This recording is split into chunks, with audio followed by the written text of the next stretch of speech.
Welcome to Look Up, Andre's Stories. I'm your host, Andre, reporting to you from studio number 1 here in the 321 area code. I hope everyone's having a wonderful day. And we're going to kick off the show with a scripture. Here we go.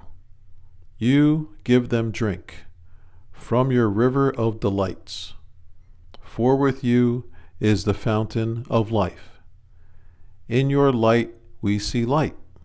Psalm chapter 36, verses 8 through 9. I love the Psalms. They always give you something really good and interesting to think about during the day. And a lot of things to think about as you go through this thing we call life. I always find it fascinating when people want to know your opinion or ask your question on something.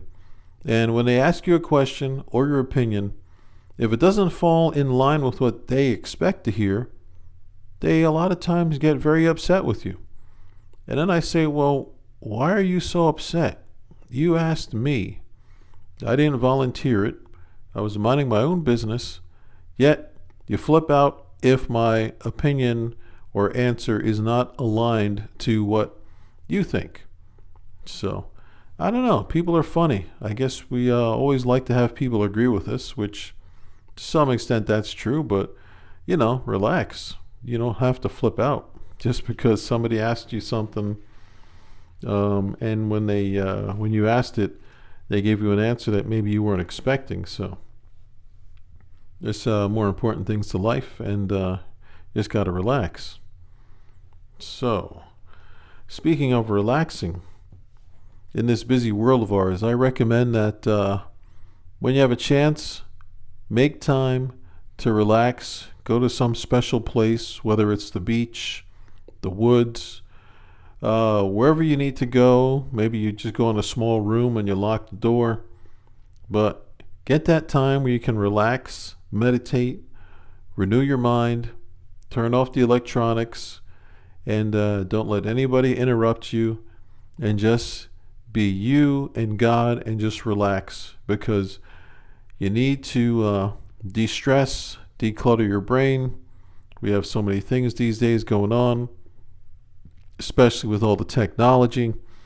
And then they always want you to stay connected. Even your job will nag you when you're at home. And it's like, hey, I'm not getting paid for this anymore. This is my time.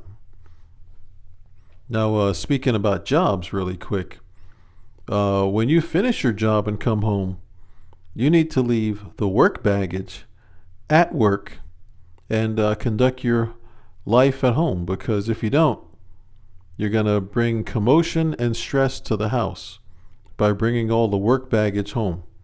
And remember, you're not getting paid for the work baggage, so clock out, truly clock out when you leave work. Now, when you come back to work, also remember, don't bring your personal baggage from your life to work. I understand we have problems and issues and life things.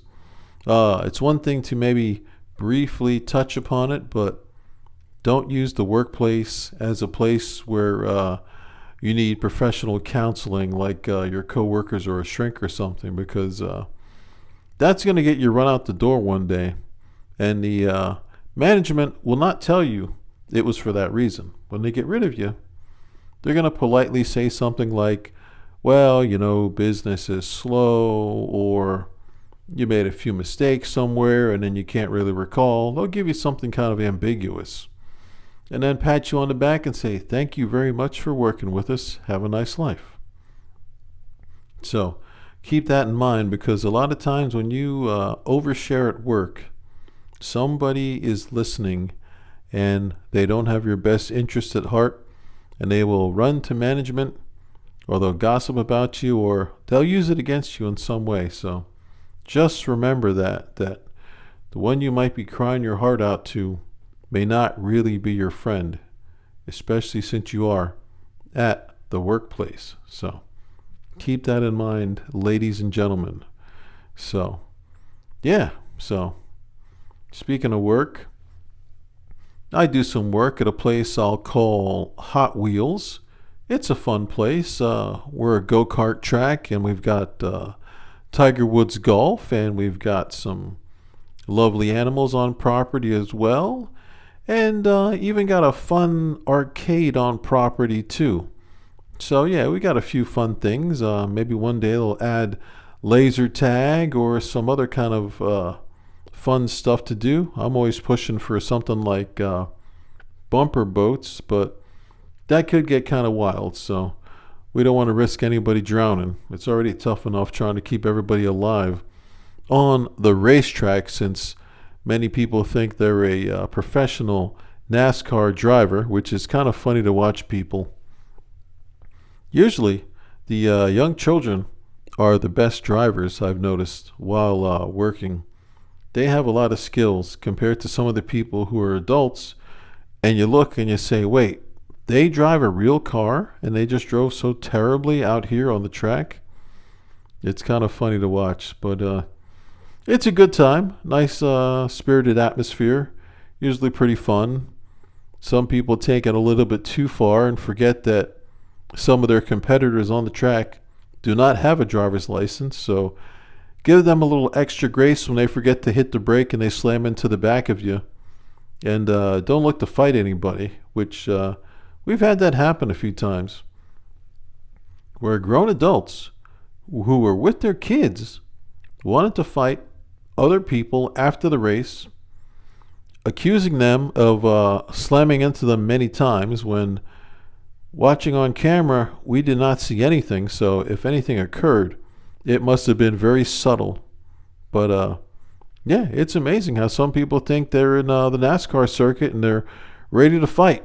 And that's when we have to lay down the law and say, we don't play that game here in the 3-2-1.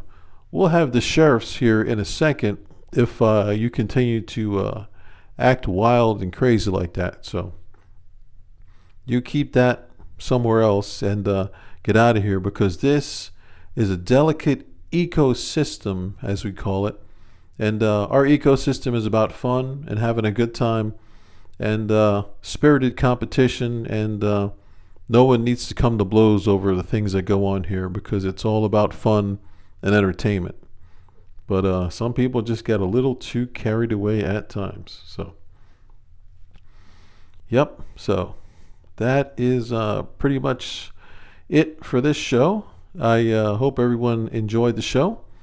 And please feel free to share any comments or show ideas you have in the comment section here. And I look forward to you tuning in for another episode of Look Up Andre's Stories. Thank you very much for listening. Have a great day.